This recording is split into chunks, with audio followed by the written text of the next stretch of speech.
Bonsoir à tous. Ce soir, un sujet qui fait débat, avec les pour, les contre, etc. Ce soir, on va essayer de s'extraire de tout a priori pour écouter la parole de Dieu et ce qu'elle a à nous dire. Ce sujet étant très compliqué, ce soir, on va être obligé d'aller très dans le détail et vous allez voir que certains détails sont très importants puisque c'est ce qui va totalement orienter la compréhension de certains textes que nous allons lire. Mais j'en dis pas plus, commençons. Oups. On va lire d'abord dans Genèse chapitre 14, des versets 17 à 20, puisque c'est la première fois dans le texte biblique qu'apparaît le terme de la dîme. Donc, on va lire ce texte. Après qu'Abraham... Alors, je vais faire exprès de lire Abram. Je vais faire exprès parce que quand on dit Abraham et Abraham, c'est à l'oreille, c'est difficile de faire la différence. Alors qu'il y a une différence fondamentale, puisqu'il y a Abraham, c'est le nom que Dieu lui a donné, et Abraham, c'est le nom qu'il avait avant. Donc je vais faire exprès, ça fait drôle aux oreilles, mais je vais faire un peu exprès de dire Abram, pour vraiment faire le distinguo en fait entre avant et après. Donc après qu'Abram fut revenu vainqueur de Kedorlaomer et des rois qui étaient avec lui, le roi de Sodome sortit à sa rencontre dans la vallée de Chavé, qui est la vallée du roi. Melchizedek, roi de Salem, fit apporter du pain et du vin. Il était sacrificateur du Dieu Très-Haut. Il bénit Abram et dit, béni soit Abram par le Dieu Très-Haut, maître du ciel et de la terre, béni soit le Dieu Très-Haut, qui a livré tes ennemis entre tes mains. Et Abram lui donna la dîme de tout. C'est la première mention de la dîme dans la parole de Dieu.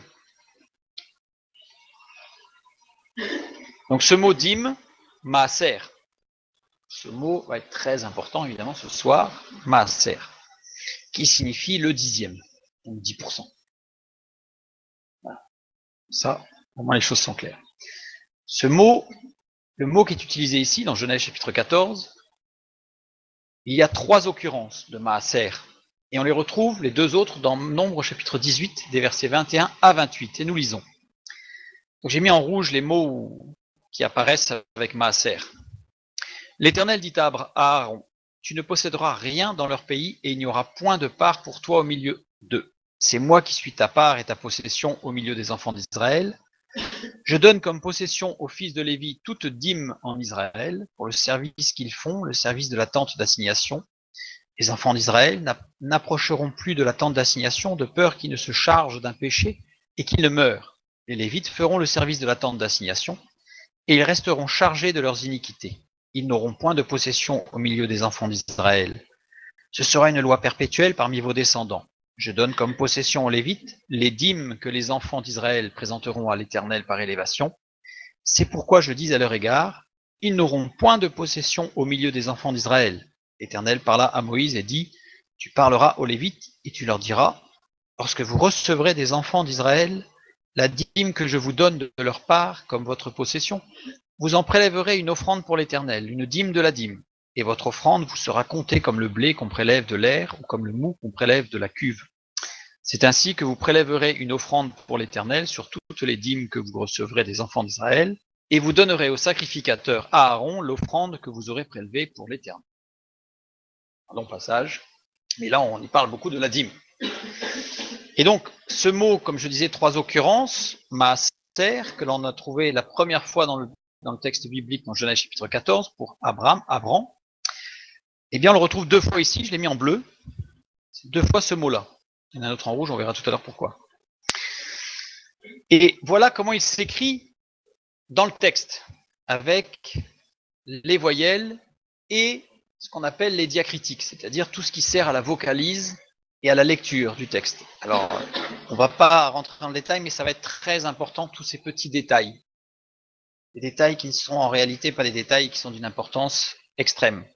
Donc ce mot, maaser, s'écrit de cette manière-là, en 4 lettres avec des voyelles et des diacritiques.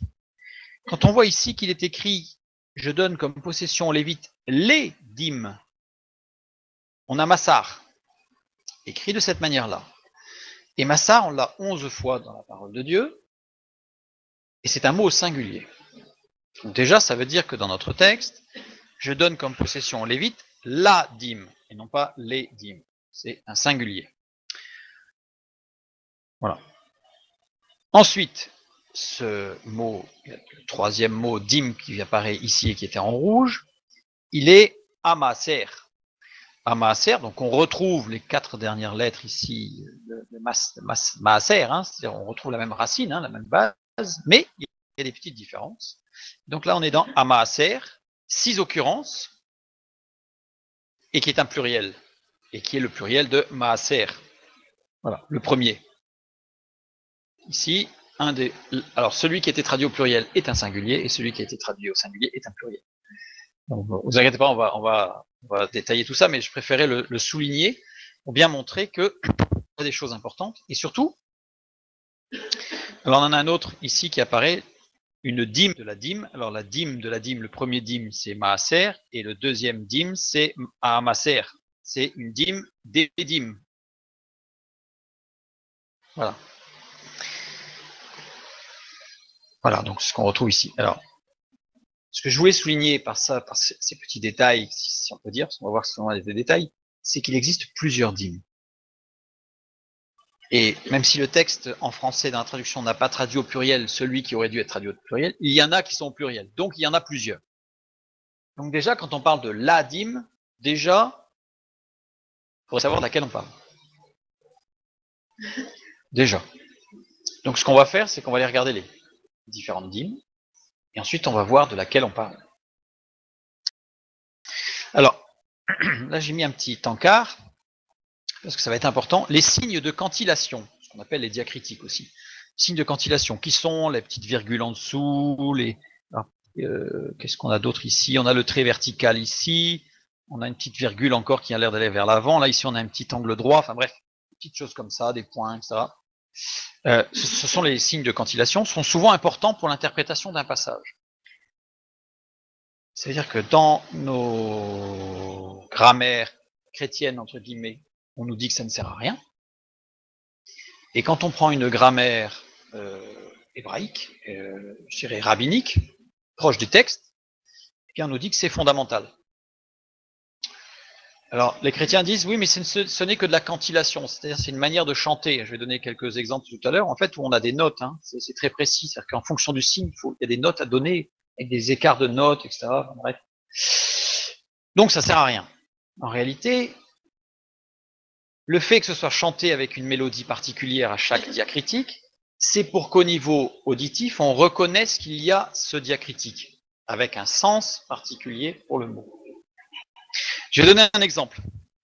Un exemple dans Ésaïe 40, verset 3, un texte très connu, hein, que si on lit à l'endroit, ça fait Kov, Kovre, Bamidbar, ce qui veut dire, ce qui a été traduit dans nos Bibles par une voix crie dans le désert, préparer le chemin du Seigneur. Donc là, ce que j'ai mis en hébreu, c'est le début de la phrase, une voix crie dans le désert. Non, je ne vais pas chanter. Non. Alors là, on voit des diacritiques, vous voyez, on en voit là, il y a les points barres qui sont au-dessus du bait ici, voilà, par exemple. Et justement, ici, on a un diacritique particulier, on a 2 points l'un sur l'autre, qui s'appelle un zakef katon. Peu importe. Pour information, des diacritiques, il en existe à peu près une centaine. Et c'est très, très, très riche. Donc là, on a un zakef katon, et le zakef katon qui est au-dessus d'un mot dit que ce mot est en rupture complète avec ce qu'on appelle une rupture de 2e niveau. Ça veut dire qu'il y a une rupture avec le mot d'après. Ça veut dire qu'on ne doit pas traduire une voix qui crie dans le désert, 2 points, le reste de la phrase, mais du fait qu'on a un zakef katon, dans toutes les bibles rabbiniques, il n'y a aucune erreur, hein, on va lire une voix crie dans le désert, préparer le chemin du Seigneur. Ce qui change tout. Voilà. Alors ça a été repris dans les Bibles, dans le Nouveau Testament, quand Jésus fait mention de ce passage. Hein. Donc ça a été repris avec une traduction qui est similaire à la traduction que nous avons d'habitude, une voix crie dans le désert. Mais en réalité, il faut lire une voix crie, 2 points, dans le désert, préparer le chemin du Seigneur. Je vous laisse imaginer, penser à tout ce que cela peut représenter pour nous dans notre vie chrétienne. Donc là, je vous ai donné juste un exemple de l'importance de ces petits diacritiques Quand Jésus dit « pas un seul trait de lettre ne disparaîtra de la parole jusqu'au dernier jour », il y a une raison. Il y a une raison. Maintenant, on va continuer. Je reviens sur notre passage avec Abraham ou Abram pour faire la différence. On sait que Melchizedek, donc là, il y a Melchizedek, roi de Salem. Hein. On sait que c'est un type de Jésus-Christ. Alors, je ne vais pas étudier Melchizedek, parce que là, il y en aurait pour la soirée. On aurait pour toute la soirée à étudier Melchizedek et ce qui s'est passé, pourquoi, comment. Mais on sait que c'est un type de Christ et on le retrouve dans Hébreux chapitre 7, où il nous dit « En effet, ce Melchizedek, roi de Salem, sacrificateur du Dieu Très-Haut, qui alla au-devant d'Abraham lorsqu'il revenait de la défaite des rois qui le bénit et à qui Abraham donna la dîme de tout, qui est d'abord roi de justice, d'après la signification de son nom, ensuite roi de Salem, c'est-à-dire roi de paix. »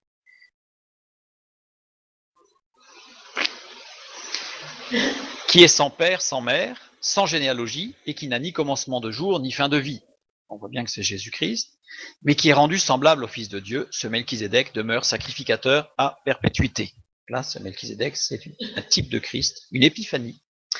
Et Melchizedek, ça se lit littéralement ici, Malki-Tzedek. Malki-Tzedek. Et Malki-Tzedek, ça signifie roi de justice, d'après la signification de son nom, ensuite roi de Salem. Donc on a bien roi de justice, roi de Salem, roi de paix. Deux occurrences, employées que 2 fois cette expression, Malki-Tzedek. La deuxième fois, c'est dans le psaume 110 au verset 4. C'est très intéressant, évidemment, puisque le psaume 110, c'est la réponse de Dieu au cri que nous avons au psaume 109. Alors, au psaume 109, on a le cri d'un homme qui souffre, et le psaume 110, c'est la réponse de Dieu au psaume. Dans ce psaume 110, nous y trouvons l'ascension de Jésus-Christ au ciel, le jugement de tous ceux qui se sont élevés contre lui, et enfin son exaltation quand il régnera sur la terre. Donc on a bien toute l'œuvre de Christ en fait. Et pourquoi Malki-Tzedek est employé 2 fois dans l'Ancien Testament? Parce qu'une première fois, il vient pour la première promesse, l'alliance avec Abraham, et la deuxième fois, on le trouve dans le psaume 110, où il est parlé de son second retour. D'où l'emploi de 2 fois du nom de Melchizedek ou Malki-Tzedek, puisque Jésus vient sur terre 2 fois, il est venu dans l'incarnation et il reviendra à la parousie au retour, avant le millénium. Donc c'est pour ça qu'on l'emploie 2 fois. Donc, et la première fois sur terre, lors de l'incarnation, il est venu avec quoi? Il est venu avec du pain et du vin. Il a instauré la Sainte Seine. Donc il est venu, la Seine, il est venu avec du pain et du vin. Et dans le livre de la Genèse, nous lisons que Melchizedek, roi de Salem, lors de sa première venue, on va dire sa première épiphanie sous les traits de Melchizedek, eh bien, il a apporté du pain et du vin. Une seconde fois pour établir son royaume sur terre, seconde fois, eh bien, c'est le roi de justice, justement, parce qu'il est venu pour la justice, et le roi de paix, puisqu'il est venu instaurer les 1000 ans de paix. Donc on a les caractéristiques de Jésus-Christ dans Melchizedek. Et Abraham donna la dîme de tout au Fils de Dieu, puisque Melchizedek est le Fils de Dieu. Donc Abraham donna la dîme de tout au Fils de Dieu. Je prends notre texte. Maintenant, il donna la dîme de tout. De tout quoi? À votre avis, tiens. De tout quoi? Il a donné la dîme de quoi? De tout ce qu'il avait. Bon. Regardons de près, il donna la dîme de tout. Mikol, avec un caf pointé, c'est-à-dire que la fin caf pointé lamed, ça veut dire tout, et le même, placé au début des mots, il décrit tout ce qui est local, ici et physique. Donc il a bien donné tout ce qu'il avait là, Abraham. Et qu'est-ce qu'il avait là, Abraham? Eh bien, on le lit juste avant. Juste avant, le roi de Sodome dit à Abraham, donne-moi les personnes et prends pour toi les richesses, parce qu'il venait de faire la guerre, Abraham.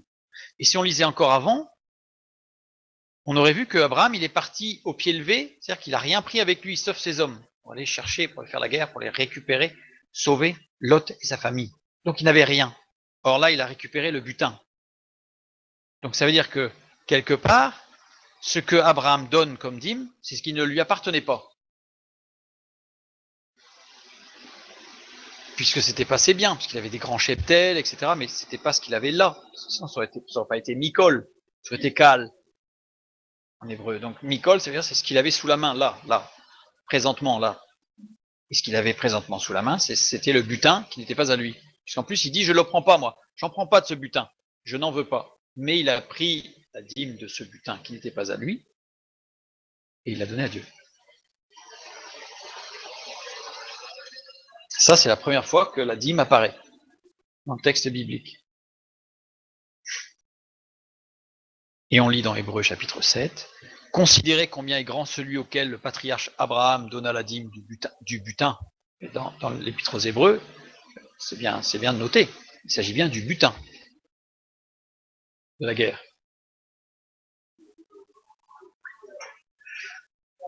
Non, mais oui, il était Abraham quand il a donné cette dîme de tout, mais par la foi, en fait, il a saisi, puisqu'il a donné au Fils de Dieu, la dîme de son butin. Quand dans l'épître aux Hébreux, quand il dit qu'Abraham donna la dîme du butin, donna c'est conjugué à l'aoriste, qui insiste sur une action ponctuelle unique. C'est-à-dire que le texte montre, par l'emploi de la conjugaison, qu'Abraham ne l'a donné qu'une seule fois, sa dîme. À ce moment-là, Abraham ne donna la dîme qu'une seule fois durant toute sa vie. Alors ça ne lui appartenait pas. En fait, c'était pas de son cheptel, c'est-à-dire qu'il a fait la guerre, c'était à lui. La preuve, c'est que le roi de Sodome lui dit garde tout. Garde tout. Et Abraham dit non, je garde rien. Je prends juste la part qui est à Dieu, je donne à Dieu, et le reste, je m'en occupe pas. Mais je veux dire par là, quand je dis que c'était pas à lui, ça veut dire que c'était pas son cheptel, c'était pas ce qu'il avait lui dans son clan, dans son camp, au niveau de toute sa famille, de ses serviteurs, où il avait un grand cheptel, etc. Il a jamais donné la dîme de tout ça. Ben, le mot dîme, c'est 10%. C'est le mot qui est employé, c'est maaser, qui veut dire 10%, un dixième. Oui. Non, il ne prend rien pour lui.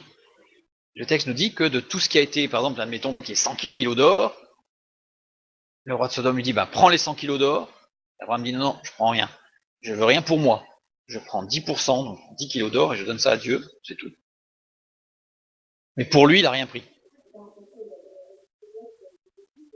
Dans le concret, il l'a donné à Melchizedek qui était là devant lui, puisque c'était une épiphanie, donc ça veut dire qu'en fait, il lui a donné, au même titre que Jésus, après sa résurrection, est apparu aux disciples, a mangé du poisson, il a préparé un feu, il a fait cuire, il l'a mangé.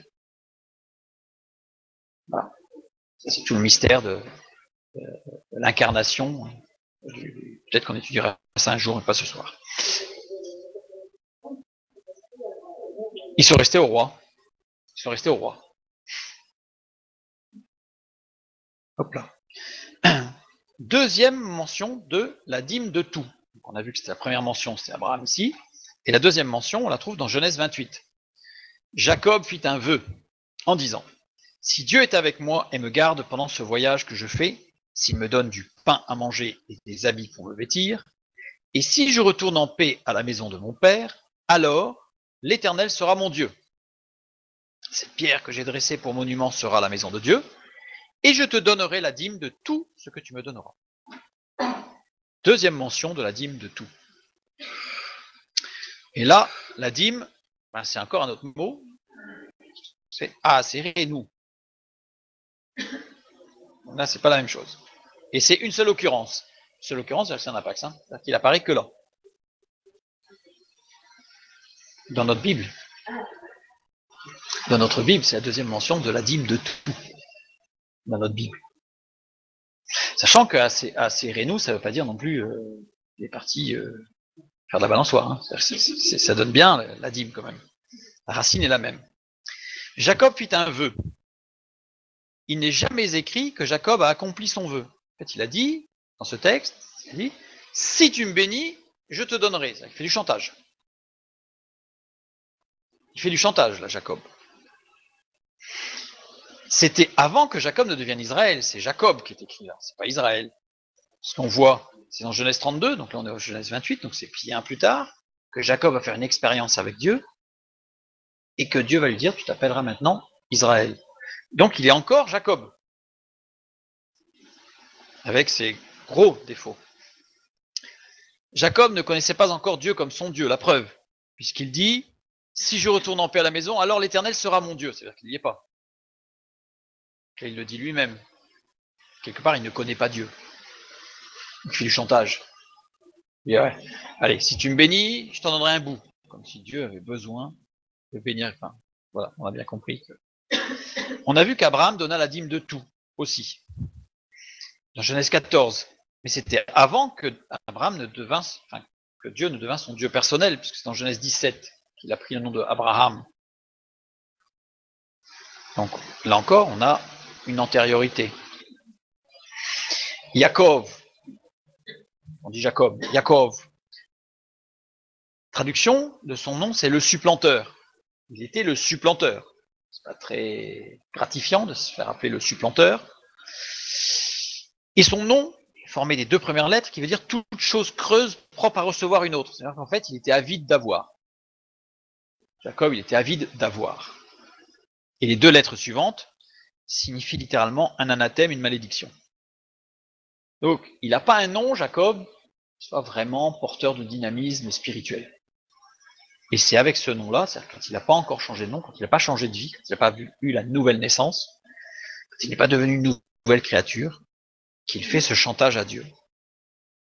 Donc la dîme de tout n'était pas une tradition, parce qu'à l'époque, la dîme de tout, c'était pas courant, puisque sinon Jacob n'aurait pas fait du chantage. C'était logique de donner la dîme de tout, il aurait donné la dîme de tout, point barre. Ce qui n'est pas le cas. Ce n'était pas une habitude, puisqu'on voit que pour Abraham, ça a été quelque chose de nouveau, pour Jacob, c'est quelque chose de nouveau, donc c'est pas une habitude, ni dans la famille, ni dans la région. Et ce n'est pas une doctrine. Parce que Dieu n'a pas dit à un moment donné à un patriarche, vous donnerez la dîme de tout. Donc c'était pas une doctrine non plus. Donc là, on a deux épisodes, deux événements, dont un, Abraham a bien donné la dîme, mais de quelque chose qui n'était pas de sa propriété même, c'est-à-dire qu'il venait de le gagner à la guerre, mais il n'était pas venu pour gagner du butin, il était venu pour sauver son neveu. Donc c'est tout ce qui l'intéressait, il n'a pas pris de butin. Et on a Jacob qui fait une promesse et que la Bible ne nous dit jamais qu'il l'a tenue. À aucun moment. Et le texte et les conjugaisons laissent sous-entendre qu'il ne l'a pas tenue. On ne va pas l'affirmer parce que ça n'a pas été affirmé, mais ça laisse fortement sous-entendre qu'il ne l'a pas tenue, sa promesse. Quelques siècles plus tard, Moïse reçut les révélations de Dieu. C'est bien plus tard que Moïse, sur le mont Sinaï, reçoit des ordonnances de Dieu, des directives. Et là, on a Deutéronome, Lévitique, deux nombres qui sont très riches en ordonnances de Dieu. Et en particulier, Dieu va parler de la dîme. Bien plus tard. Bien plus tard. Et on va arriver au Deutéronome, chapitre 14. Tu lèveras la dîme de tout ce que produira ta semence, de ce que rapportera ton champ chaque année, et tu mangeras devant l'Éternel ton Dieu dans le lieu qu'il choisira pour y faire résider son nom, la dîme de ton blé, de ton mou et de ton huile, et les premiers-nés de ton gros et de ton menu bétail, afin que tu apprennes à craindre toujours l'Éternel ton Dieu. Peut-être lorsque l'Éternel ton Dieu t'aura béni, le chemin sera-t-il trop long pour que tu puisses transporter la dîme. Là, la formulation est un peu particulière, je souligne bien que dans le texte littéral, il n'y a pas d'ambiguïté, c'est bien ton Dieu te bénira, et peut-être que le chemin sera trop long. Le peut-être, il est vraiment attitré au chemin, hein, pas au peut-être que Dieu te bénira. C'est Dieu te bénira, ça c'est sûr, et peut-être que voilà, le chemin sera trop long pour que tu puisses transporter ta dîme à cause de ton éloignement du lieu qu'aura choisi l'Éternel, ton Dieu, pour y faire résider son nom. Alors tu échangeras ta dîme contre de l'argent, tu serreras cet argent dans ta main et tu iras au lieu que l'Éternel, ton Dieu, aura choisi. Là, on voit qu'on échange le cheptel, le blé, etc., plus volumineux à transporter plutôt que de l'argent. Voilà. Là, tu achèteras avec l'argent tout ce que tu désireras, des bœufs, des brebis, du vin, des liqueurs fortes, tout ce qui te fera plaisir, tu mangeras devant l'Éternel ton Dieu, et tu te réjouiras, toi et ta famille. Tu ne délaisseras point le Lévite qui sera dans tes portes, car il n'a ni part ni héritage avec toi. Au bout de 3 ans, tu sortiras toute la dîme de tes produits pendant la 3e année, et tu la déposeras dans tes portes. Alors viendront le Lévite, qui n'a ni part ni héritage avec toi, l'étranger, l'orphelin et la veuve, qui seront dans tes portes, et ils mangeront et se rassasieront, afin que l'Éternel ton Dieu te bénisse dans tous les travaux que tu entreprendras de tes mains. Là, on a Dieu instaure la dîme. C'est-à-dire qu'avant, c'était soit un souhait, soit d'Abraham, soit du chantage de Jacob. Mais là, en tout cas, Dieu instaure une règle, la dîme. Et on retrouve nos fameux mots dîme. Tu lèveras la dîme. T'aser. Une seule occurrence. Là, apax. Ensuite, il parle de la dîme, du blé, du mou, de l'huile, etc. Massar. 11 occurrences. On l'a vu tout à l'heure. Déjà vu tout à l'heure, on l'a rencontré. Pour que tu puisses transporter, il n'y a pas le mot dîme. En fait, si on devait traduire, on aurait dû pour que tu puisses la transporter. Bon, en français, on a répété le mot dîme pour que ce soit bien clair, parce que sinon c'était un petit peu fouillis. Donc, il n'y a pas de mot, en fait. Voilà. Là non plus. Et alors, tu l'échangeras contre de l'argent. On l'a mis en français pour que ce soit plus clair dans la lecture. Et tu sortiras toute la dîme de tes produits, massar, à nouveau. La première dîme instituée par Dieu est ici. Deutéronome, chapitre 14. On reprend le texte. Tu mangeras devant l'Éternel. Akal. Akal, c'est manger, apprécier sa nourriture, se nourrir. Il y a la notion de trouver quelque chose d'agréable. C'est pas parce que tu vas mourir de faim que tu manges. C'est quelque chose qui nous fait plaisir. On mange un truc sympa. Tu achèteras avec l'argent tout ce que tu désireras. Nathan, tu t'accorderas. C'est plus ce que tu achèteras, c'est s'accorder quelque chose. S'accorder quoi? Tout ce que tu désires. C'est bien ça, on s'accorde. Ah, j'ai un truc qui me fait envie là. Et voilà, c'est je me l'accorde. Je me l'accorde. Et le verbe, c'est tout ce que tu désireras, TAV, qui veut dire ce qui est désiré. Donc on a bien ça. C'est bien ce qui est vraiment désiré. On avait envie. On en avait envie. Il y a un mot qui n'est pas traduit juste après, c'est nafesheka. Dans nafesheka, vous retrouvez nefesh. Nefesh, c'est le corps, ce qui est physique. Donc, tu t'accorderas tout ce que ton corps désire. Tout ce que tes sens avaient envie. Tout ça. Quelque chose, c'est pas spirituel. Hein. On n'est pas du tout dans l'ordre du spirituel, on est dans quelque chose de physique. Et ici, qui reçoit et transmet. Donc c'est vraiment quelque chose où on va recevoir, transmettre. Hein, il y a de la dynamique. Hein. C'est pas de la méditation, quoi. Je le prends pour montrer comment il est construit. Je le déplace pour que ça soit trop chargé. Les deux premières lettres, effusion ou inspiration, mouvement de l'intérieur vers l'extérieur ou de l'extérieur vers l'intérieur. Donc il y a un échange qui se fait entre ce qui est physique, une inspiration de ce que j'ai envie, et mon corps, et les deux dernières lettres, repos extérieur et retour en soi ou pour soi. C'est-à-dire que c'est le corps est bien. C'est à l'extérieur, hein, c'est pas spirituellement. C'est mon corps, là, je fais quelque chose qui fait que mon corps, il est bien. Je suis bien. Voilà. Tu lèveras la dîme. On a vu que c'était Théacer. Théacer, on a vu qu'il y a des lettres pointées, la lettre Tav et la lettre Shin. Donc ça veut dire que je vais les doubler pour pouvoir voir une lecture biconsonantique. Donc Tav Tav, solution de continuité, donc c'est quelque chose qui va continuer. Ayin Shin, plan volontaire formé d'avance. Ça veut dire que c'est pas sur une impulsion, c'est pas une pulsion, c'est pas tout d'un coup, oh tiens, tout d'un coup ça me fait envie, j'y vais. C'est quelque chose qu'on a réfléchi, c'est quelque chose qu'on a pensé, c'est quelque chose qu'on a préparé, qu'on a mesuré, je dirais, dans l'intérêt. Et ici, les deux dernières lettres. Alors, désigne ce qui libère, ouvre, résout, émet, produit. Désigne aussi ce qui est solide, tenace et résistant. Désigne ce qui est fort, vigoureux comme un taureau. Désigne ce qui est dominateur et puissant comme un roi. Désigne ce qui est redoutable comme un rival ou un ennemi.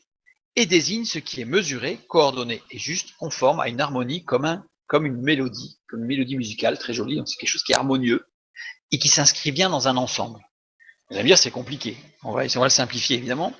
On va faire un résumé. Description d'une gestion à deux niveaux. Une gestion intérieure, libérale, facile, indulgente et productrice. Donc ça veut dire que c'est quelque chose d'intérieur où on ne se met pas la pression. Et extérieure, puissante, robuste, redoutable et dominatrice. Donc c'est quelque chose de solide. Dans les écrits juifs, les rabbins disent qu'en fait, cette racine, ce noyau de 2 lettres, Shin Reish, désigne l'ensemble dans une dynamique de témoignage d'après des lois justes, lumineuses, modelées sur l'ordre et l'harmonie de la création de Dieu. En fait, c'est une gestion harmonieuse par rapport à notre vie, par rapport à notre entourage, et par rapport aux lois de Dieu, et par rapport à la présence de Dieu. On est dans un équilibre, je dirais, physique, spirituel, où on ne dit pas que le spirituel prime sur le physique, on respecte les deux, et on a une gestion de notre vie tout entière qui est harmonieuse. Ça veut dire qu'en fait, c'est quelque chose qui est pour nous. Oui, non, ça c'est la dîme. Je reviens en arrière. Attends, hop, voilà. Ça c'est TACR, c'est la dîme. Tu lèveras cette dîme. Cette dîme, c'est quelque chose qui se gère, de l'intérieur, de l'extérieur, mais qui va se gérer. C'est un plan de continuité, avec c'est formé d'avance. Donc c'est quelque chose de réfléchi. Hein. La dîme, c'est quelque chose de réfléchi. Voilà, on continue. Donc la première dîme qui a été instaurée, on vient de le lire, c'est une gestion familiale. En fait, toi et ta famille, donc on a parlé que ça faisait du bien, mais c'est pas que égocentré, égoïste. C'est familial, donc c'est toi et ta famille. Juste et équilibré de ces biens, donc c'est une gestion juste et équilibrée des biens, parce que le mot dîme montre tout ça. Avec une gestion économe, qu'il faut gérer chaque année, avec des projets de bien-être, parce que c'est quelque chose à long terme, donc c'est un projet, avec un budget d'économie, sur 1 an, puisque c'est chaque année, en haut ici, donc c'est chaque année, pour se faire plaisir. Ça veut dire que la première dîme, c'est Dieu qui nous dit, tu prends 10% de ce que tu gagnes, alors ça peut être en blé, en poule, en œuf, en argent, quoi que ce soit, c'est tout ce qu'on produit. D'ailleurs, quand on voit bien ce que produira, c'est le bénéfice acquis. C'est le bénéfice acquis de ta production. D'ailleurs, pour information, je fais une petite parenthèse, mais dans ce mot, on a cet aspect de bénéfice. Ça veut dire que si, par exemple, quelqu'un, c'est un agriculteur, il va semer. Il a, par exemple, je donne des chiffres, mais admettons qu'il prenne 1 tonne de blé. Il a 1 tonne de blé pour ensemencer tous ses champs. Il ensemence ses champs avec sa tonne de blé. Il récolte 15 tonnes de blé. Le bénéfice, c'est 15 moins 1. Donc on est bien dans le bénéfice. Hein, on n'est pas dans la récolte, on est dans le bénéfice, puisque la tonne qu'il a mis, il va la remettre de côté pour ensemencer l'année suivante. Voilà. Donc on est bien dans le bénéfice. Et tout ça, cette dîme doit être prélevée avec sagesse, avec équilibre, selon les règles de Dieu, pour se faire plaisir. C'est 10% aussi.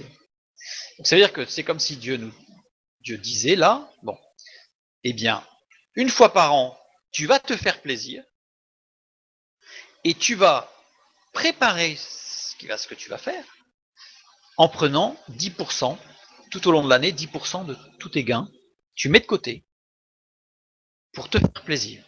Ça, c'est la première dîme. J'ai parlé de la première dîme. Je n'ai pas parlé de la dîme, j'ai parlé de la première dîme. On a vu qu'il y en avait plusieurs.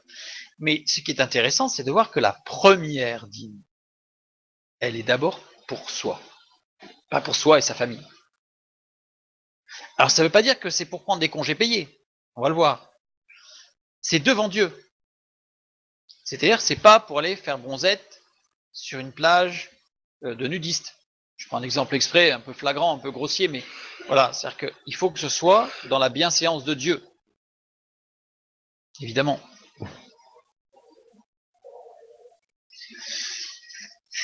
Parce que c'est bien ici, je l'ai mis en jaune, hein, devant l'Éternel ton Dieu, c'est répété, dans la reconnaissance de ses dons.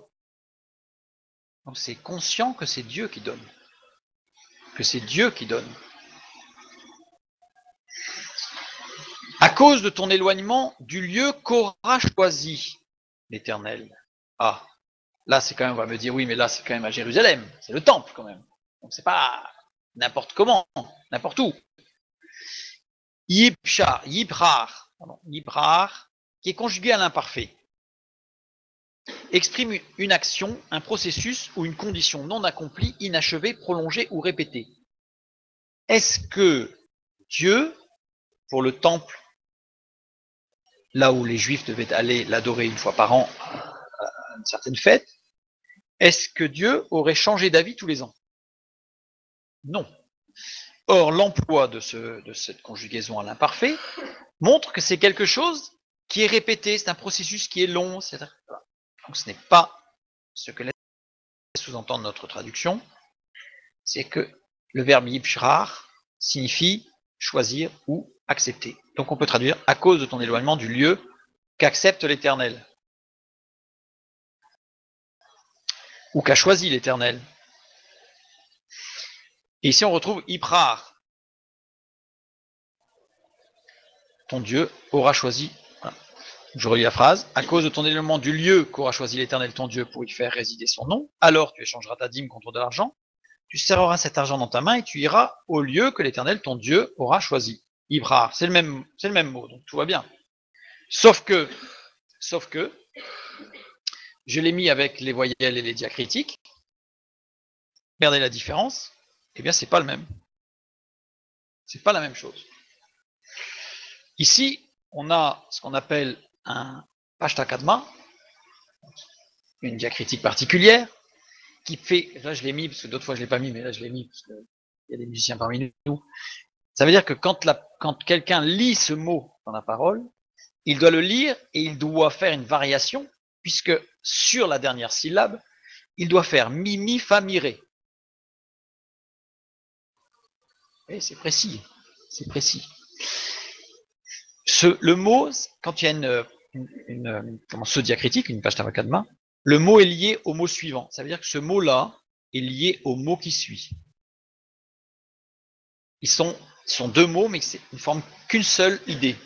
Ils ne forment qu'une seule idée. Et le mot qui suit, c'est Yod et Vav et l'Éternel. C'est normal, c'est le lieu qu'aura choisi l'Éternel. Ça paraît logique. Et ici, pour le deuxième, on a un Tevir. Tevir, alors j'ai pas mis les notes de musique, mais le Tevir de mémoire, c'est Ré, Mi, non. Attendez, Mi, Ré, Ré, Ré, Mi, Fa. Voilà. Ça, c'est le Tevir. C'est le Tevir. Le mot est lié au mot précédent. C'est encore Yahvé. On se dit, c'est bon, c'est logique. C'est logique. On n'a pas eu de choses extraordinaires, on n'a pas eu de surprise. Oups. Donc c'est bien ce qu'accepte l'Éternel. Donc il est évident, je reprends l'exemple de tout à l'heure, il est évident que l'exemple que j'ai pris tout à l'heure est totalement inacceptable pour aller utiliser cette dîme. Cette dîme, c'est pour se faire plaisir devant Dieu. En fait, il faut que, et ça réjouira le cœur de Dieu. Ça peut être physique, bien sûr. Ça peut être du repos, ça peut être aller participer à une semaine d'évangélisation ou au contraire à une semaine d'études bibliques ou à une semaine de prière avec un groupe. Enfin, on se détache du travail, physiquement on se fait du bien et spirituellement aussi. Donc il est évident que c'est une gestion qui doit être bien mûrie, bien réfléchie, d'où le terme de la dîme de départ, qui doit être quelque chose de géré, équilibré. Même gestion économique, donc là on continue. Pour la deuxième dîme, donc on a vu la première dîme, c'était pour nous, et la deuxième dîme, tu ne délaisseras point le lévite qui sera dans tes portes. C'est juste la suite. Car il n'a ni part ni héritage avec toi. Et là, pour le lévite, c'est au bout de 3 ans. Tu sortiras la dîme de tous tes produits pendant la 3e année. Sous-entendu, on a pendant 2 ans, c'est pour nous la dîme, et la 3e année, elle n'est pas pour nous. Donc on a 10% la première année pour se faire du bien, 10% la 2e année pour se faire du bien, et 10% la 3e année, pas pour nous. Pour lévite. Oui, et à chaque fois c'est 10% de l'année. Et là c'est 10% de la 3e année. De l'ensemble, non, c'est 10% de la 3e année. Parce que regarde, tu sortiras toute la dîme de tes produits pendant la 3e année. Et pendant la 3e année, bien sûr, les produits. produits de la troisième année. Donc on est bien 10% sur les produits de l'année. Mais la troisième année n'a pas le même but, donc c'est la même gestion que les 2 premières années, même gestion économique, économe, de calcul, etc., pour faire les choses propres. Mais la troisième année, ça n'a pas le même but. Tu sortiras toute la dîme. Sortir, yatsar. Yatsar, radical ifil, qui lui donne le sens de apporter, emmener. Donc tu apporteras ou tu emmèneras toute la dîme de tes produits pendant la troisième année. Tu la déposeras dans tes portes. Déposer inarta. Inarta, c'est un apax, qui veut dire mettre en repos ce qui a été en travail. C'est-à-dire quelque part, il y a eu la fructification, le blé a poussé, etc. On a récolté le blé, on en prend cette partie-là et on ne l'utilise pas. On ne se dit pas, je donnerai cette dîme-là, je la donnerai à la fin de l'année, donc je vais faire fructifier le truc au fournisseur de l'année, comme ça je vais gratter un peu. Pas du tout. On est sur, dès que c'est pour la dîme, au repos. Dans tes portes. Et tu la déposeras dans tes portes. Bishareka. Beit pointé, la porte. Ensuite, Shin Ain Reish, la ville. Et les 2 dernières lettres, un lieu de rétrécissement. C'est la porte de la ville. C'est le lieu où de la ville, tout, ça se rétrécit pour sortir ou pour rentrer. Donc ça veut dire que littéralement, il aurait fallu traduire, tu les déposeras dans les portes de ta ville.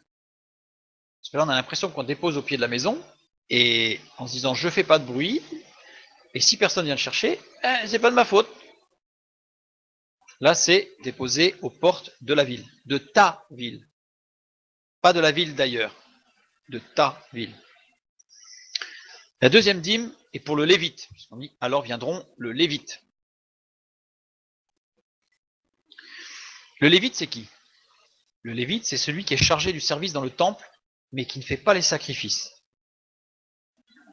Ce n'est pas le sacrificateur. Le lévite, c'est celui qui est chargé dans le temple. Il fait quoi dans le temple?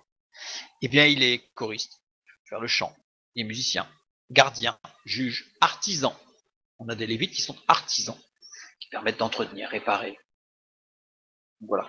On a tous les corps de métier, en fait, lévites, mais ce sont des personnes, du fait qu'ils sont lévites, qui mettent au service de Dieu leur savoir, ou leur savoir-faire. Oups. Le lévite, donc en fait, la troisième année, c'est pour le lévite, c'est-à-dire que c'est pour l'entretien de la maison de Dieu. L'entretien ou le fonctionnement. Puisque le choriste, il n'a pas besoin de beaucoup d'entretien, mais s'il a besoin de partition, s'il a besoin d'un pupitre. Le musicien, s'il a besoin d'un piano, d'un orgue, d'une trompette. Bref, ça peut être les biens du temple, chauffard par exemple, pour le temple à l'époque. Eh bien, c'était cette dîme-là qui permettait le fonctionnement du temple. Alors, ils vivaient de ça. On va en parler un petit peu après. On va en parler un petit peu après. Ben non, mais on va voir que tout le monde n'était pas forcément... alors d'abord, tout le monde, la troisième année ne tombait pas forcément en même temps pour tout le monde, donc ça permettait de décaler. Et en plus, on va le voir juste après, que c'est pas forcément à la fin de la troisième année. Celui qui a des poules pondeuses, s'il veut donner la dîme de ses œufs, il vaut mieux pas qu'il attende la fin de l'année. C'est mieux. C'est mieux. Il y avait des poules, oui, les poules ça existait, oui. Ils mangeaient des œufs. Un roi voulut réduire la période de cette dîme de 3 ans à 1 an, c'est-à-dire la rendre permanente en fait. Non pas l'étaler sur 3 ans, mais la mettre tous les ans. Et un roi qui a voulu faire ça. Pourtant, c'est un roi qui aimait Dieu et qui voulait booster un petit peu le service de Dieu dans le temple. 2 Chroniques 24. Après cela, Joas eut la pensée de réparer la maison de l'Éternel.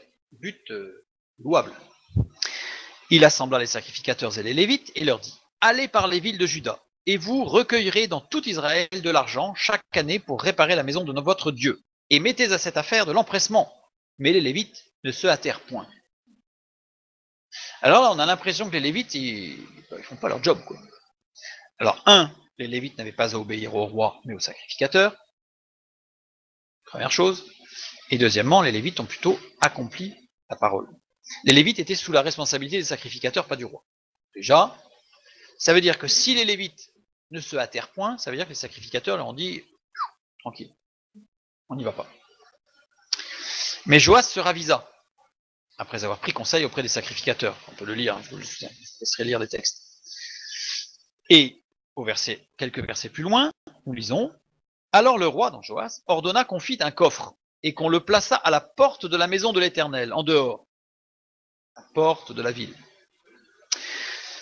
Là, il fait ce qui est écrit. Et l'on publia dans Juda et dans Jérusalem qu'on apporta à l'Éternel l'impôt mis par Moïse, serviteur de l'Éternel, sur Israël dans le désert. L'impôt, si on prend, je crois que j'ai mis le mot, c'est la dîme. Tous les chefs et tout le peuple s'en réjouirent, et l'on apporta et jeta dans le coffre tout ce qu'on avait à payer. Si, c'est juste un autre mot. Regarde, l'impôt c'est Maaset. Ah oui, bah là, jusque-là, c'est-à-dire qu'on va le voir un peu après, des fois, il y a eu des trous dans la raquette, là, dans l'histoire, donc c'est-à-dire qu'il y a des fois, bah, les gens ne payaient pas cette dîme-là. Et du coup, il y avait des problèmes, et puis bon, Dieu est intervenu pour un petit peu rappeler à l'ordre. Et donc, pour montrer que c'est bien 3 ans, et que quand Joas, même si c'était parce qu'il y avait des travaux à faire, a voulu les mettre tous les ans, le sacrificateur dit non, ça marche pas comme ça. Ah ben non, il voulait en rajouter un coup, quoi. C'est-à-dire qu'en fait, du coup, oui, alors après, c'est-à-dire que les gens n'auraient pas pu avoir pour eux. Ou alors, il aurait fallu qu'ils donnent 20%. Donc en fait, quelque part, ça sous-entendait de supprimer ce temps de réjouissance devant Dieu, pour soi et sa famille. Du coup, c'était perdu, quoi. Enfin, c'était perdu. C'était pour la maison de Dieu, mais c'était pas de ça que Dieu avait demandé. Et d'ailleurs, Joas s'est ravisé, et ensuite il a mis un coffre à la porte, enfin, il a fait exactement ce qui était écrit dans le Deutéronome. Tout s'est bien passé. Tout s'est bien passé. Et d'ailleurs, Maaset, si on traduit littéralement, c'est la portion. Et on apporta à l'Éternel la portion établie par Moïse. Portion, 10%. Le 10% de la deuxième dîme, qui était pour fonctionnement, entretien du temple, service dans le temple. Possibilité de donner 10% la troisième année, possibilité de donner 3,33% sur 3 ans, c'est en fait, on pouvait étaler, comme je vous donnais l'exemple des œufs pour rigoler, mais c'était ça, et la preuve, c'est que dans le Deutéronome chapitre 26, verset 12a, dans le début du verset, lorsque tu auras achevé de lever toute la dîme de tes produits la troisième année, on parle bien de celle-là, hein, l'année de la dîme, tu la donneras aux Lévites. Troisième année, Shelishi, qui signifie troisième, par tiers ou 3 fois. Ça veut dire qu'en fait, on peut faire par tiers, on peut la donner par tiers, en fait. Ah bah bien sûr, mais bon. Là, pour l'instant, on parle de la dîme. Je reviens sur notre texte. Donc on a vu qu'il y avait la première dîme pour soi, la deuxième dîme pour le fonctionnement ou l'entretien de la maison de l'Éternel. Maintenant, alors viendront le Lévite. Donc on a parlé du Lévite. Qui n'a ni part ni héritage avec toi, l'étranger. Qu'est-ce qu'il vient faire là, l'étranger? Pourquoi devrions-nous donner la dîme à l'étranger? Alors le mot étranger, ve'ager avec un petit diacritique un peu spécial, on dirait une petite loupe là, une diacritique un peu particulière. Donc 9 occurrences pour ce mot étranger. Si je double le guimel avec le point, j'obtiens cri de douleur. Les 2 dernières lettres désignent quelque chose de répétitif, donc c'est quelqu'un qui souffre. Au moins, ça permet de décrire un peu de qui il s'agit. Désigne l'enveloppe organique, les organes physiques. Donc, c'est-à-dire qu'on est bien sur quelqu'un qui physiquement souffre. Là, on ne parle pas d'une souffrance spirituelle ou morale. On a quelqu'un qui est dans le besoin. Voilà. Quelqu'un qui physiquement est dans le besoin. Désigne une misère physique récurrente. Dans le cas de quelque chose de momentané, je ne vais pas l'étudier ce soir parce que ce n'est pas le sujet, mais c'est juste pour en faire mention quand même. Dans le cas de quelque chose de momentané ou de circonstancié, si jamais l'étranger là, il a une difficulté, il a fait de mauvaises affaires, bref, c'est passager, c'est pas lié à une souffrance physique. la règle du prêt sans intérêt s'applique. C'est-à-dire qu'en fait, les gens devaient prêter, même à l'étranger, sans intérêt, pour qu'il soit non pas assisté, mais qu'il ait, avec des conseils, etc., mais qu'il ait le ressort nécessaire pour lui-même travailler, récolter, rembourser sans intérêt. Donc c'était vraiment tout pour le dynamiser. Donc on est loin de l'assistanat. Et ce que je remarque, c'est qu'il est parlé 9 fois de cet étranger, depuis la guerre, cet étranger qui souffre, dans divers textes, mais il y a une seule fois où il a un diacritique particulier, une diacritique particulière, pardon, c'est la tequila genola. Ici, cette petite loupe là. Et la tequila genola, rupture avec les mots suivants. C'est-à-dire que quand il y a ce petit signe, ça veut dire qu'il y a une rupture totale avec les mots qui suivent. Sous-entendu, il est rattaché au mot d'avant. Mais on insiste surtout sur le fait que ce mot-là ne fait pas partie du groupe d'après.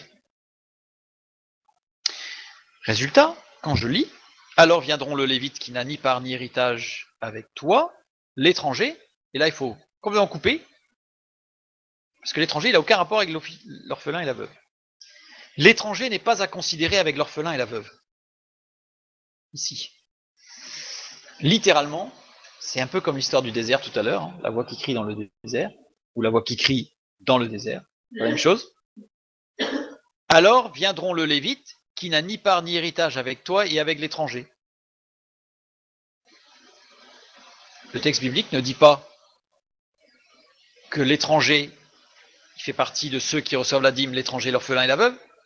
Le texte biblique, tel qu'il est écrit, dit que le lévite n'a pas d'héritage avec le peuple juif et il n'a pas d'héritage non plus avec les étrangers. Oui, mais c'est pas tous les étrangers, mais parce que je voulais montrer par la souffrance que ce mot-là, quand il est utilisé dans d'autres contextes, parce qu'il est utilisé 9 fois au total, désigne bien pas n'importe qui. Quand quelqu'un a besoin d'aide, Dieu a prévu qu'il soit aidé. Le peuple juif n'est pas un peuple nationaliste au point ou eugénique. Absolument pas. D'ailleurs, il le pratique encore aujourd'hui.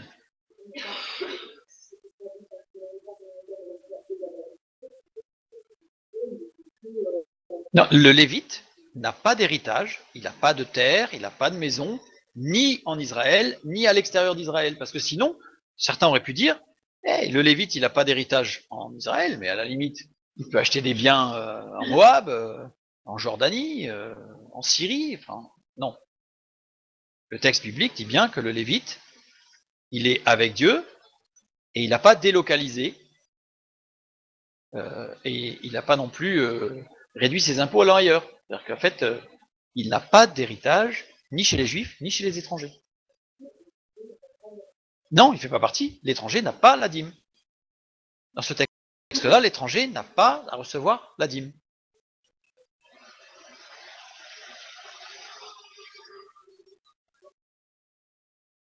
Oui, ça, quand dans le Lévitique, il est dit qu'il ne faut pas ramasser toute la récolte, il faut laisser sur les angles, il faut laisser une certaine quantité, etc. pour le pauvre, c'est pour pour l'étranger qui souffre. Parce que là, lui, il peut manger. Dieu n'est pas qu'on n'aide pas, mais la dîme. On parle de la dîme ce soir. Bon. Voilà, c'est autre chose. Comme j'ai dit tout à l'heure, l'étranger, même souffrant, il peut avoir un prêt à taux zéro pour l'aider à s'en sortir. On peut lui donner à manger et des vêtements. Il y a d'autres textes qui parlent de donner de la nourriture et des vêtements à l'étranger qui souffre, qui en a besoin, qui est dans la misère, qui est dans le besoin. Mais là, on ne parle pas de la dîme. Là, c'est un don. C'est un don. Non. Là, on parle de la dîme. Ce soir, on se focalise sur la dîme. Parce que si on élargit sur toutes les possibilités d'entraide et de dons, alors là, on en a pour la nuit. Mais je voulais souligner juste le fait que dans ce texte-là, la dîme ne s'adresse pas aux étrangers. C'est bien les gens de ta maison, de ta ville, donc de ta maison. Mais par contre, par ailleurs, l'étranger n'est pas exclu du soutien et de l'aide. Mais c'est pas la dîme. Il existe des règles sociales d'entraide, y compris de l'étranger, de l'inconnu, etc.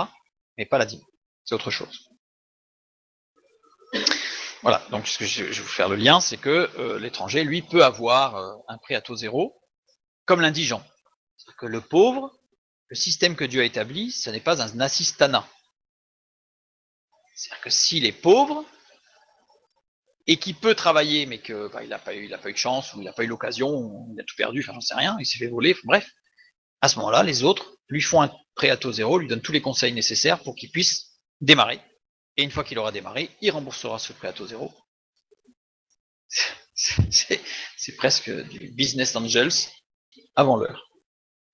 Mais l'objectif, contrairement au business angels, c'est pas d'avoir des intérêts. C'est vraiment pour que la personne s'en sorte et puisse vivre de son travail. Voilà. On continue. Maintenant, on va passer sur la. Maintenant, on a compris que la dîme, elle s'adresse aux lévites et à l'orphelin et la veuve. La troisième dîme revient à l'orphelin et la veuve. Donc la deuxième dîme, c'est le lévite qui, pour l'entretien, le fonctionnement de la maison de Dieu. Et on a la troisième dîme qui revient à l'orphelin et à la veuve. Mais ceux qui seront dans tes portes. Donc la dîme est faite pour ceux qui sont dans tes portes, dans les portes de ta ville. C'est la même expression que de tout à l'heure. Donc on est bien dans quelque chose où on est autour de nous là. Ce sont, si on devait transposer dans l'église, ce sont les frères et sœurs. Ceux qui sont là, avec nous.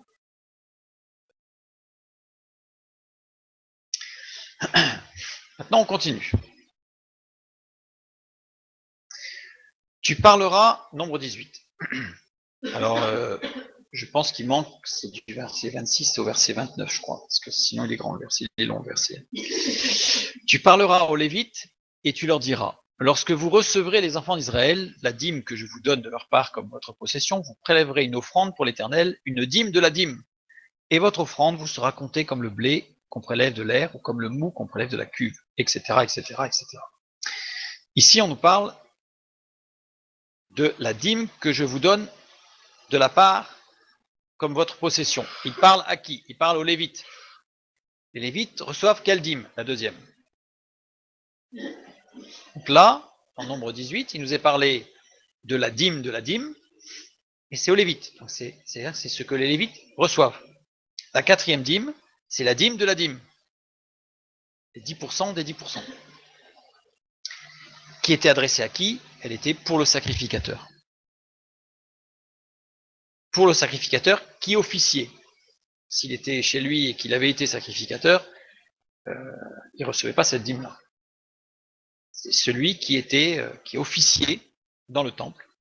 Et bien là, il recevait la dîme des Lévites. C'est-à-dire qu'il recevait 10%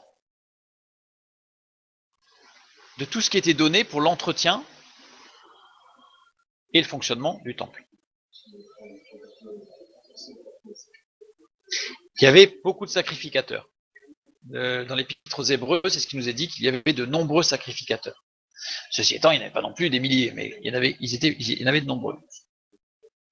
Oui, beaucoup moins, évidemment, puisque pour être sacrificateur, il fallait être lévite, mais tous les lévites n'étaient pas sacrificateurs. Ça montre bien que les sacrificateurs étaient beaucoup moins nombreux que les lévites. Et la dîme ne correspondait pas au nombre. Quand ça correspondait, c'était pour le temple. Voici. C'était la dîme de la dîme, c'était pour que les sacrificateurs puissent manger, puissent vivre. Alors les lévites, il y avait plusieurs cas. Il y avait des lévites qui, pareil, j'ai pas tout établi tout ça, parce que ça aurait été long, mais il y a des lévites qui étaient à temps plein. Il y a des lévites qui donnaient à Dieu une année, un mois, travailler, des artisans, etc. Donc ils avaient un métier. Et il y avait des lévites qui étaient à plein temps, enfin tout le temps. Donc eux, ils étaient nourris par cette dîme de la dîme, dans les frais de fonctionnement. Et puis il y en avait d'autres qui travaillaient, comme l'apôtre Paul qui faisait des tentes et qui évangélisait en même temps et qui n'était à la charge de personne. Donc là, il y avait les deux. Il y avait un équilibre, il y avait les deux, et c'était vraiment en toute conscience devant Dieu. Et le sacrificateur qui devait un peu gérer tout, quoi.